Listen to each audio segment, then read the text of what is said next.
Well, here we are. Good afternoon, everyone.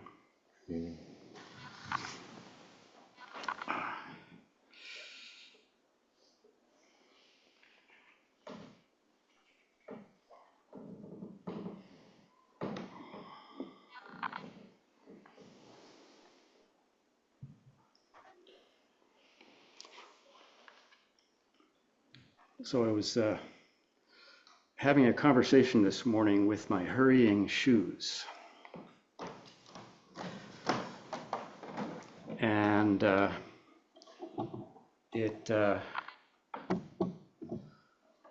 just finished talking to Hojo-san about the Shuso role in the Ango period. And in the conversation with my shoes, my hurrying shoes, I was reminded of a story about Suzuki Roshi when he was here in California, and a famous doctor came to visit. And on their way, very important person, and on their way into the Zendo, Suzuki Roshi pointed out the shoes, and he said to the doctor, well, you know a lot about medicine, but can your medicine cure shoes? Because the shoes were all lined up really neatly.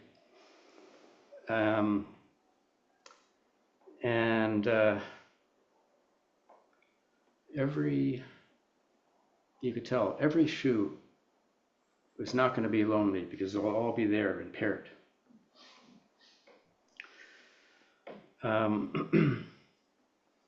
Then the next part of the conversation with my hurrying shoes was, what's the hurry?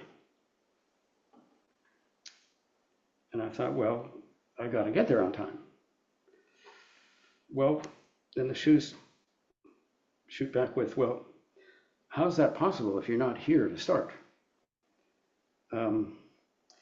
We have to sort out right now first. What's the point here? And that does touch on the theme for our Ango. And the Ango, by the way, is a 4-week-long retreat that happens here at the Zen Center. And in that retreat, you're basically all, the term Ango translates from the Japanese as peaceful dwelling. And the setup, the structure of the schedule is that we're all working together, we're all sitting together, have meals together, do the cleanup. And in that way, and the way in which the defined roles intersect with each other, then you start to realize that how much of what actually happens at the Zendo in one's own practice is a direct result of the support or the encouragement or the structure or the discipline. So all that is then called the container of the Ango.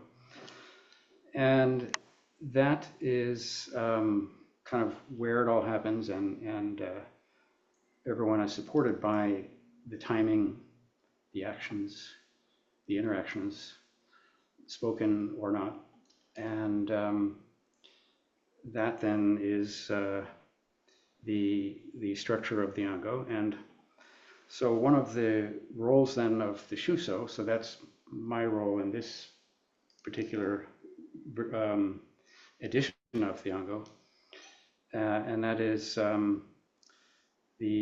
to create a theme for the Ango, and then that theme, because there's so much that has been written on about Zen and Zen practice and Zen rules and Zen philosophy. And so that my job then is to wake everyone up in the morning with a bell. I go running all the way around the Zendo. It starts in here, do a couple circles around the Zendo. And it's really loud too. It's one of these thick, solid brass Tibetan dorjes.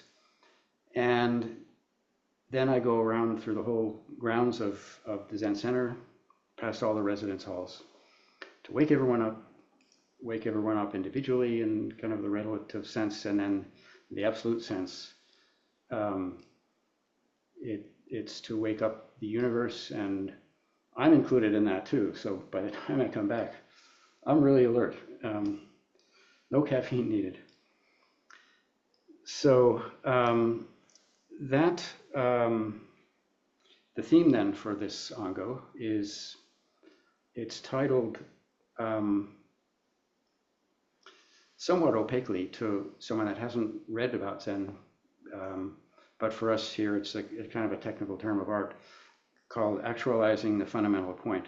And the actualizing meaning making it happen, and then the fundamental point being the experiencing some kind of realization, or what the books call, through a process called dropping away of body and mind, where your thinking becomes not unthinking, but what the Zen text will call non-thinking, or a non-dualistic mind, and you're not forming or thinking or seeing or interpreting what you're seeing as its distinction between you and anything else around you. And that theme is then, it's topical to all of the discussions that we have here, and then the talks over the course of the week of the third week of the Ango is where we are now, and that's a silent week. So I've already said more words now than maybe all of us put together, well, except for our morning meetings, but those are pretty efficient too. So that's where basically we're all in it together, and our feet too. And one of the styles of, one of the characteristics, or yeah, I guess it's a style that Dogen, who is the founder of the Soto Zen lineage, and this book here is one out of a 4-volume series that are transcriptions of his dharma talks that he gave to his temples, AHG up in the mountains in China. And I gotta say, I've learned a lot from talking to Hojo-san about Dogen, because he went through a lot. He got run out of town in Kyoto, had to escape to the mountains. The temple that he set up there, called Eiheiji, is still there now. This was 1233. 1235 was he when he came back from China? 1227, 25 to 27 came back. Yeah, and then he was in Kyoto and the nearby areas for a few years. Nobody knew what Zen was because he brought it from China to Japan. And at that time, there was a rule structure that existed within Buddhism in China, and he had something new. And it's not that it was illegal, but it wasn't encouraged. So, but they did kind of run him out of town. I mean, that was, he was sort of, was it like actually escorted to the city gates and No, I mean, I Awfully think good, I yeah. think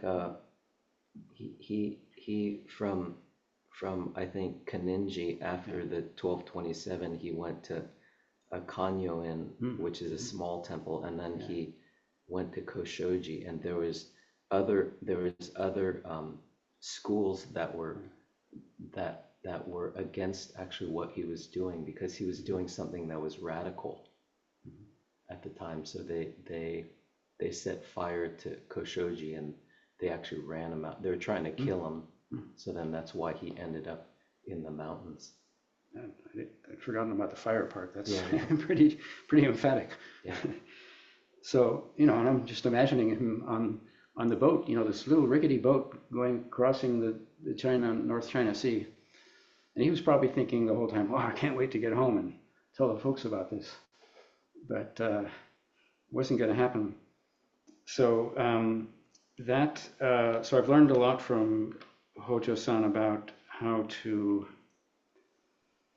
kind of think about Dogen and how to, I guess it was kind of opening the door a little bit on how to read it, because it would seem at first glance, when I first encountered the book, I thought, well, this is a manual. And read the book, memorize all the steps, and then you're good. But you'll fall asleep if you try to read it that way. So thank you for the introduction. And one of the things that I have been doing here is talking about how this reading of this one chapter in the Shobo Genzo, the book, is that's called the Genjo Koan, and it was the first chapter. He put it right at the beginning, in the first chapter of his long book. It's the chapter about realization in the practice of Zazen. And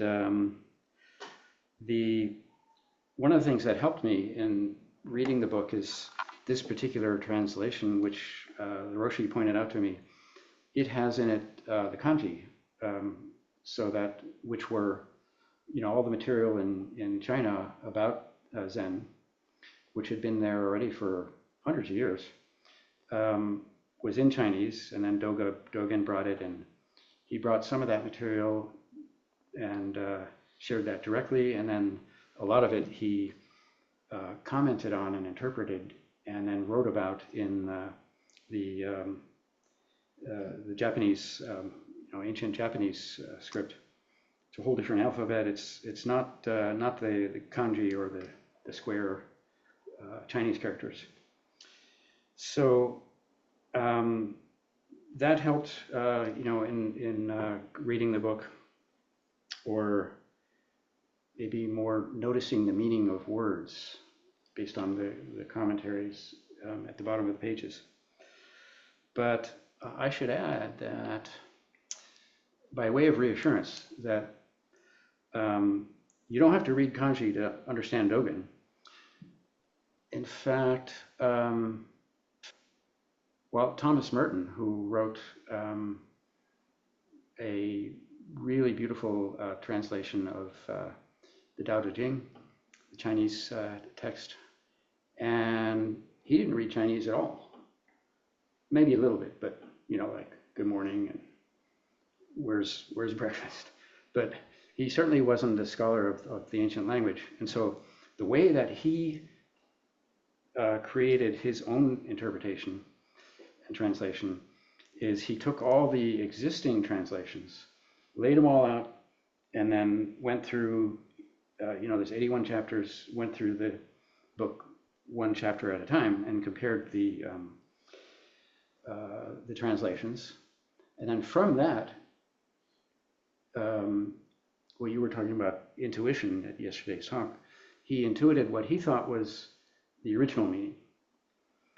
And so Hojo-san helped me in that way also, because he pointed out there are, in the library here, there are 4 other translations by different people. And they, looking at this one chapter, by looking at the 5, so Nishijima is the one with the kanji, and then the other 4, we have 3. Then by comparing the other 3 or 4, you can get to some of the same insights of reading it that you can from reading this book, which has the kanji. So you don't need the kanji. I need them because I think they're beautiful, and I'm motivated by reading them. But it's definitely not the only way, and because it takes so long to learn to read Chinese, that maybe it's not even the best way. But if you can and you have the interest, this is the edition to get. Nishijima is the translator. So the chapter that we're studying for this Ango, called the Genjo Koan, that is, so you've heard of koan, these kind of puzzles or riddles or rhymes from Zen. And but the Genjo is two kanji. One means, or in Chinese it's xianchang, and the xian or gen means right now or to appear. But it also means, and I thought this was really inspiring, it also means what exists already in front of your eyes. Then the second word, jo, or xiancheng or genjo, and then the cheng or jo is, well, from the Sandakai chant, accomplishment. So to accomplish right now is the one of the ways that's the way that I had interpreted, because I could read the kanji. But then my ability to read the kanji, in a sense, was a kind of an intellectual trap, because I didn't see or intuit some of the other meanings of the words. And it wasn't until I asked one of my former instructors at college, I wrote to her last week, and she's a master of the use of this dictionary called Zhongwen Dacilian, and it's a set of dictionaries. It's about this wide on the shelf. Nobody alive has read the whole thing, but I asked her, can you send me Genjo, those 2 characters? Oh, and 2 others that we'll get to later. And she did. And one of the meanings that I hadn't been aware of was, well, I mentioned what exists in front of your eyes for Gen, and then for Jo, one of the other maybe more uncommon meanings was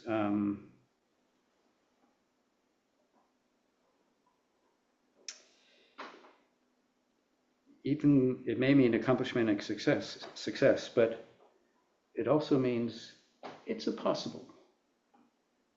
It could happen. And that really meant something to me, because in the first few days of the Ango,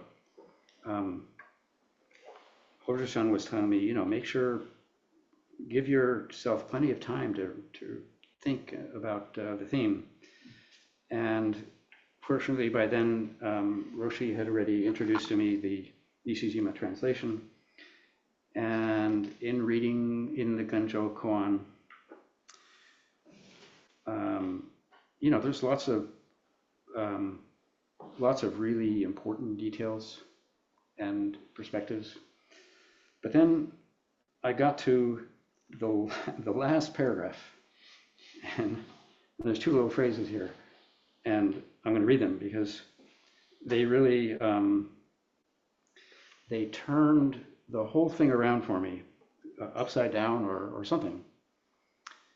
And kind of like, we do the ritual meal here called the oryoki. And after you're done with the meal, cleaning the bowls, stacking them, then you fold up the cloth carrying bundle. And then right inside of that, you put it's kind of a placemat, except in oryoki, because we're sitting here on the pillow, or then usually you have the placemat here on the lap. And right at the end, there's this particular maneuver where one hand goes under the placemat, and then it's a soft linen cloth, and then you pull it up like that, and it flips from being horizontal to vertical. Well, like you were saying yesterday, when Dogen came back from China. Oh yeah. Well, what'd you get out of it? He said he didn't get anything, but he said that the eyes are horizontal and the nose is vertical. But I think that it's really hard to put words to, because we're talking about the manifestation of everything. Yeah. So yeah, like that's it exactly. And what turned my head upside down about this book is the book in particular, and the practice of Zen in general, and my own relationship to it. Because when I first came here, I had a couple of questions that I asked myself. One was, well, what am I agreeing to? And not really knowing any better, I thought, well, I'll agree to go with the process and then see, how does it affect me? And so this was by the time I encountered this little paragraph, I was already 4 or 5 days in, and it was so beautiful to be working with everyone, interacting in all the various tasks, and the sitting, and then the chanting, and the cleaning up after the meal. Very moving. And then later that afternoon, I sit down to read the book. There's a little break, a couple hours time there. So I come upon this paragraph, and I'm going to read the whole paragraph because all the parts matter, but the surprise ending is at the end. So when we find this place, meaning when a person is practicing Zazen and they find this place of realization, this action is inevitably realized as the universe, as you were saying. When we find this way, this action is inevitably the realized universe itself. This way and this place are neither great nor small. They are neither subjective nor objective. Neither have they existed since the past, nor do they appear in the present. And so they're present like this, in that moment. In that moment, that's my comment. When a human being is practicing and experiencing the Buddha's truth in this state, to get one dharma is to penetrate one dharma, and to meet one act is to penetrate one act, perform one act. In this state, the place exists and the way is mastered.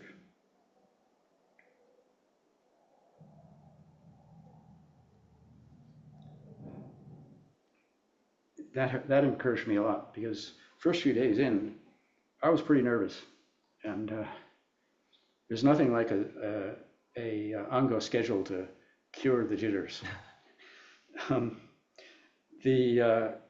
When he says this, in this state of sitting Zazen and realizing the Buddha Dharma, the place exists and the way is mastered. So then I thought, wow, that's actually possible. And for someone like me, that then later lined up with the translation of the kanji that I got from my teacher at the university, because Jo means it's possible, it could actually happen. But then Dogen goes on to write, and therefore the area to be known is not conspicuous.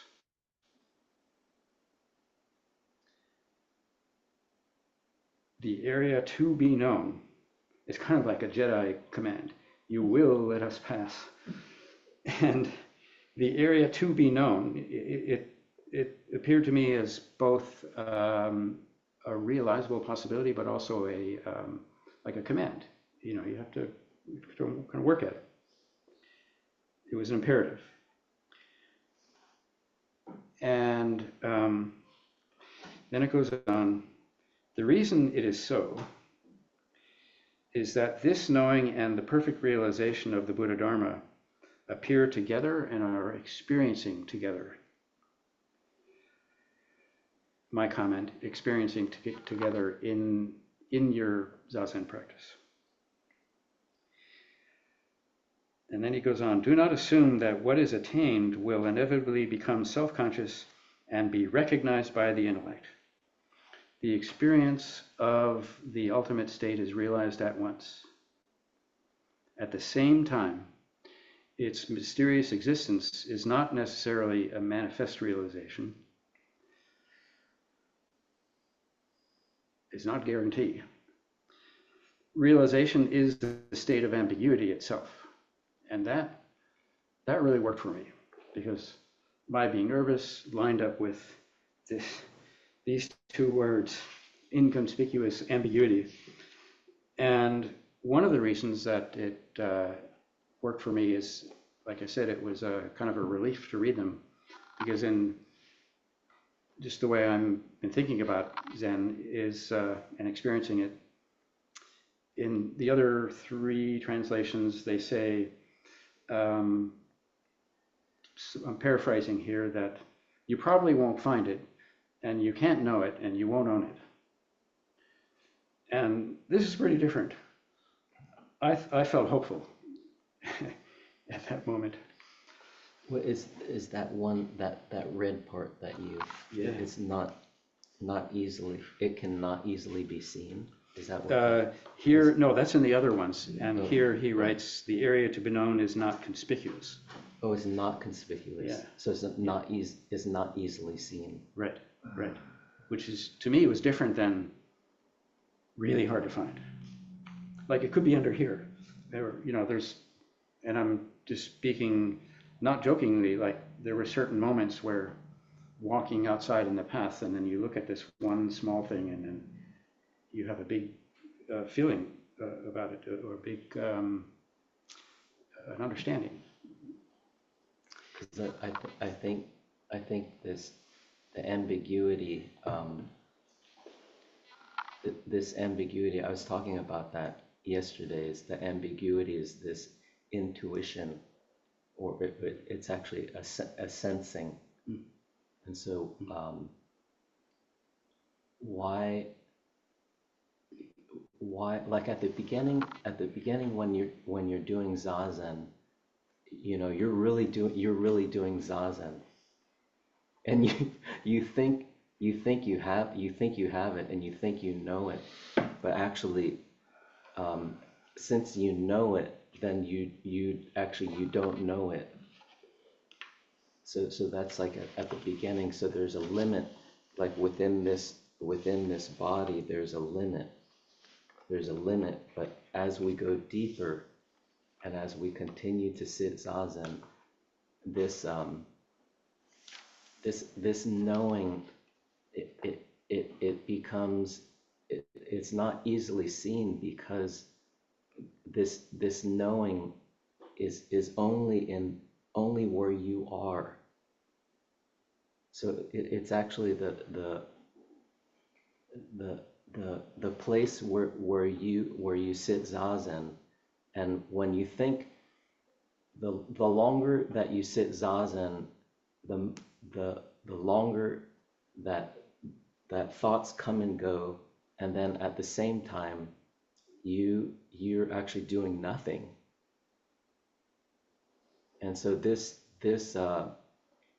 nothing, or this actually thinking that you're not doing zazen, it's boredom, it's becoming sleepy, it's actually realizing then this Genjo koan, or it's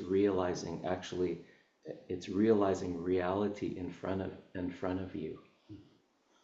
So that this ambiguity is this we talked about too. It's a spaciousness that arises that we cannot even conceive of when we do zazen, and it's wholehearted zazen. It's not like there's one person doing it, but you're wholeheartedly doing it. And when you're wholeheartedly doing it, then everything is intuition, and it's connected that way. So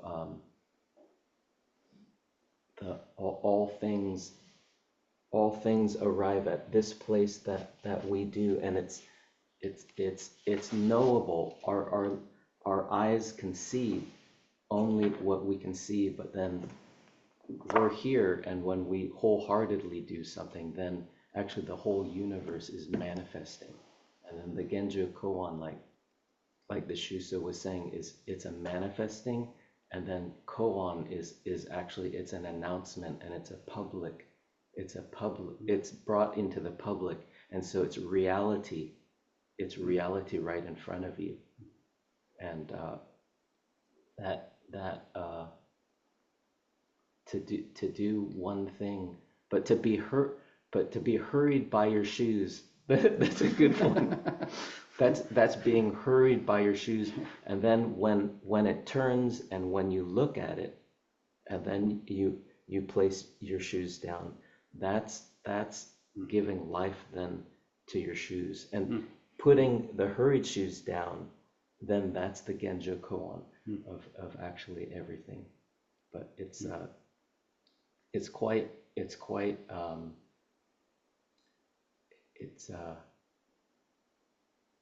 yet again, we're talking about something that's ungraspable, and it's so big that it's inconceivable, that we cannot think of. So like it's like looking at a sunset, and then you want to tell the person about the sunset, but you cannot explain it. You had to be there. Yeah, you had to be there. But you were there. You were there. Right. Everything was there. Yeah. Yeah. So I arrived with this idea of a theme based on my intellectual understanding of reading the book. So I think I'd like to suggest that we do something, not right now at this moment, but sometime today. There's a little green card in the Sangha house, and we all have copies of it. It's the theme, and we should all take them, give them to Tokan, and ask him to put them into the fireplace, because as a result of these experiences that I've been having here, I've rewritten the theme, and I'll read some things from it. So it's a new theme now. Same book, same Ango, but new theme. Restated. And so that, let's see here. Yeah, here it is. So, on the path from Zendo to Orioki, early morning, clouds on the mountain. Without any particular thought or specific intent, glanced up at the mountain. On seeing a small cloud-filled valley just below the top, My curiosity arose simultaneously with a feeling of a light in the back of my mind, and suddenly, for a few wordless moments, a subtle, calm equanimity settled in, connecting mind to valley. What was mind, what was valley, was not clear. Inconspicuous ambiguity. Then it was time to be in the Sangha house to light the oryoki candles.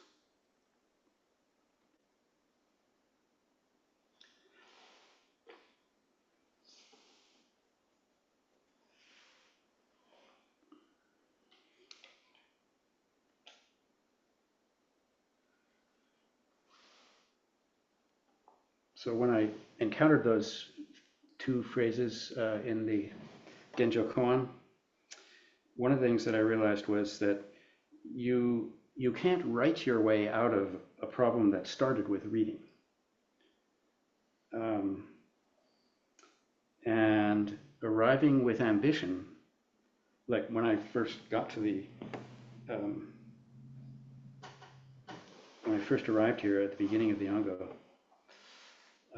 I arrived with a question in my mind that that Michele had asked, which was, "Oh, you're really going to increase your Zen knowledge?" And I thought, well, yeah, I agreed at first, but then now I realized I had to reframe it, and I realized that so that's 6 words, and there are only 5 problems with the question. One, that it was you, meaning me, not you that asked the question, but me that was harboring it, because as Hojo-san is saying, you know, you can intuit it, the meaning of something that appears to you, but knowing it and intuiting it are not exactly the same thing, and those speak to me of the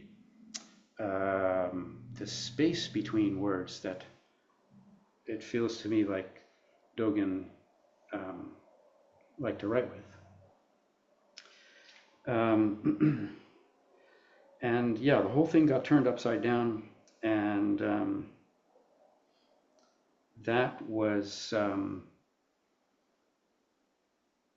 that's so far the clearest way I can think of to describe what my impression, or you know, what was happening.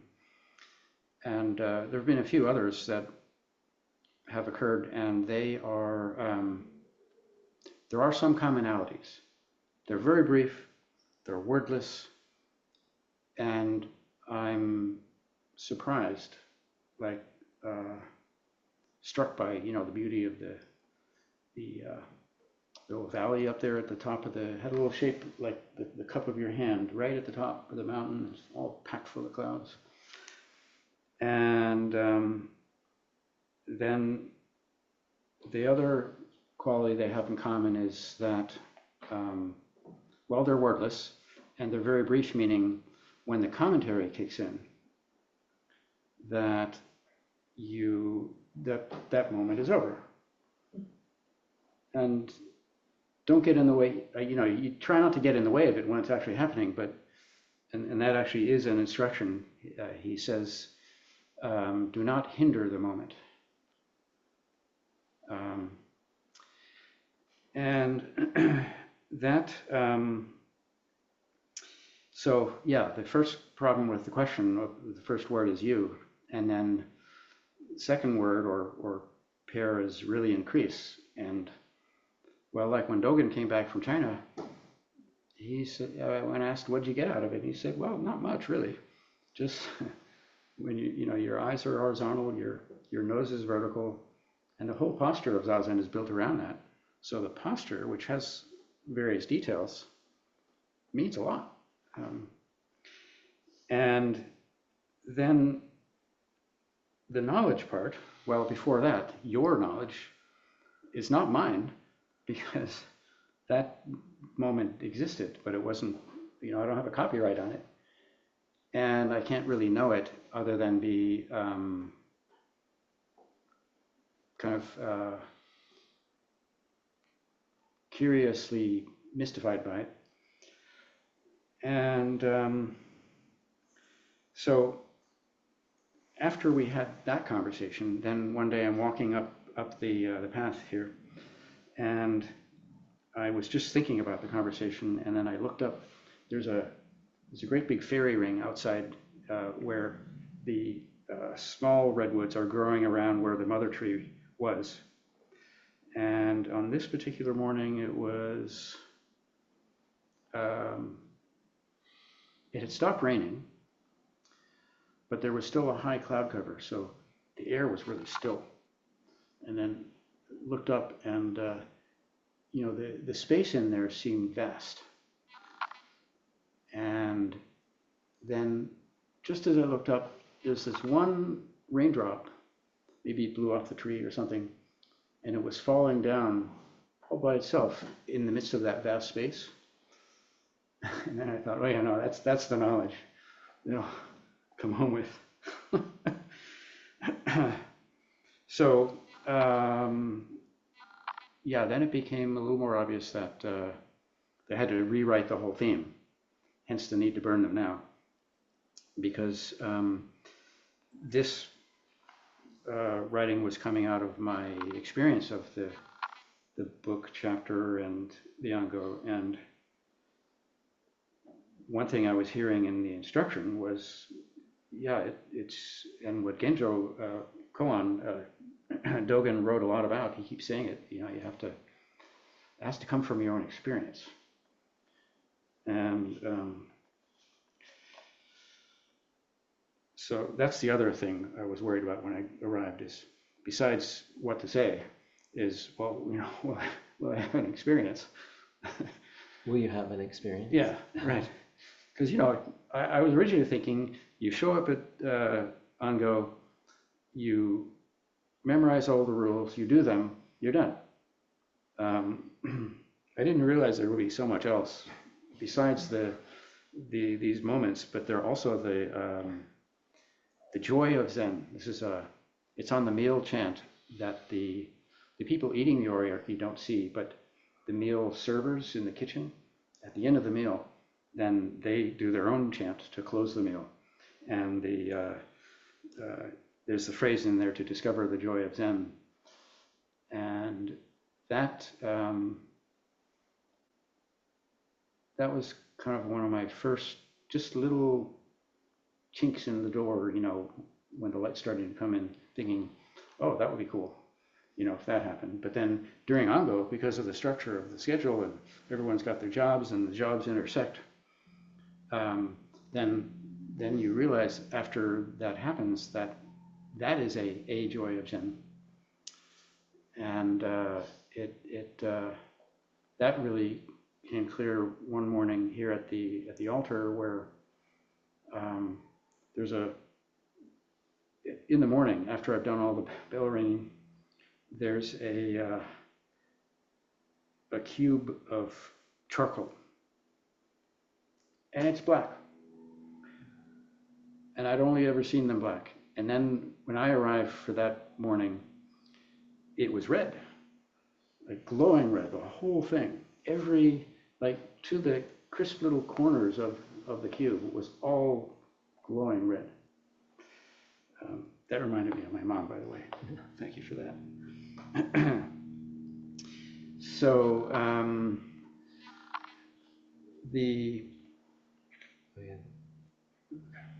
yep. So this is the rest of the new theme, and then we'll close. In our intentions as a Sangha, oh, and by the way, each of these sections that I'm reading were the theme of a different talk over the course of the week. And then Hojo-san put into the middle of those the intuition talk and the Dogen talk. In our intentions as a Sangha, we all help each other to practice. Dogen taught that when realization happens, realization does not break the individual, just as the moon does not pierce the water. The individual does not hinder the state of realization, just as a dewdrop does not hinder the sky and the moon. It appears dropping away body and mind, has both an active and a passive facets. You have to be willing to take the time. You have to be willing to take the time to help build this support structure, this container. And then you have to allow realization to happen and don't get in the way, or allow the structure of the Ango to affect you, to change you. And so that was the theme of the third talk. And then the part about the mountaintop, that was the first talk. And now for today. So I'm reading the theme for today at the end of today. Dogen took the name of koan from the notice boards on which new laws are announced in China. He was quite serious and emphatic about diligently following the form for Zazen and the Sangha to allow Buddha mind to happen to you. And by the way, I think, Hojo-san, since you came back from Eiheiji for your training, you really got the Dogen thing going on. The way you build the structure for the sesshin and the Ango, and like you're serious about the form, but you're kind about it. And I really like looking at Dogen's calligraphy, because it's on the back of this translation by Nishijima. It's kind of faded into the background of the back cover.